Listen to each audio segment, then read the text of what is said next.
The signs were everywhere, from the literal ones in the hallway to bottles of water on lawmakers' desks. House will call no order. As lawmakers met Wednesday for a constitutionally mandated start to the 2025 General Assembly session. Appreciate everyone's patience, adaptability, and understanding. However, the meeting was shorter than normal because of the city's ongoing water issues. Lieutenant Governor Winsome Earl-Sears says she stays in the city and they had some water, but is now in a hotel in Henrico with her mother visiting from Jamaica. She's here and she's thinking, you have to boil water in America, and so from a third world country. So it's interesting. Aside from passing a few procedural motions, lawmakers soon recessed until Monday. Speaker Don Scott says the lack of drinking water was the main reason for choosing to do this. Public coming in to visit and do things, and we would hate for someone to get ill because they drank some water that was not safe. This is a great week for the entire delegation, right, to see what that need is. Meanwhile, Richmond Delegate Mike Jones says the incident should serve as an eye-opener to state lawmakers about providing more support to localities like Richmond to deal with aging infrastructure. The city has got to put together a plan.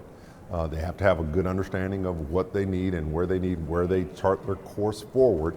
And then we have to find those dollars at the state. Jones, a former Richmond council member, says one specific issue he'd like to see addressed is the amount of state property in the city which can't be taxed.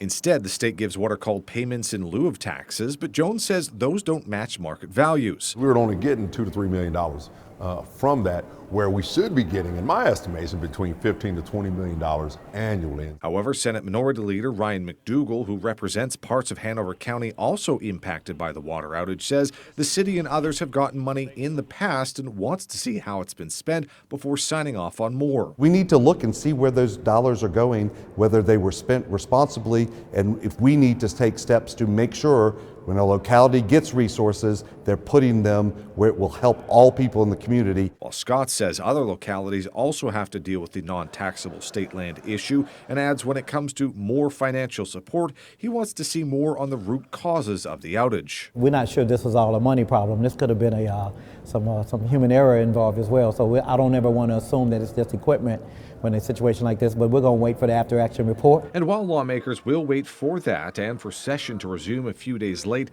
they don't anticipate it will impact their planned work. We're not slowing down at all. We plan to get the job done in the 45 days that the Constitution prescribes. Sometimes we might have to work on the weekend, so look forward to coming in on a Saturday or Sunday to get things done if we have to. And another thing impacted by this is Governor Glenn Youngkin's State of the Commonwealth address, normally given Wednesday afternoon. That now will happen Monday morning at 9:30 when lawmakers reconvene. At the state capitol, Cameron Thompson, CBS 6 News.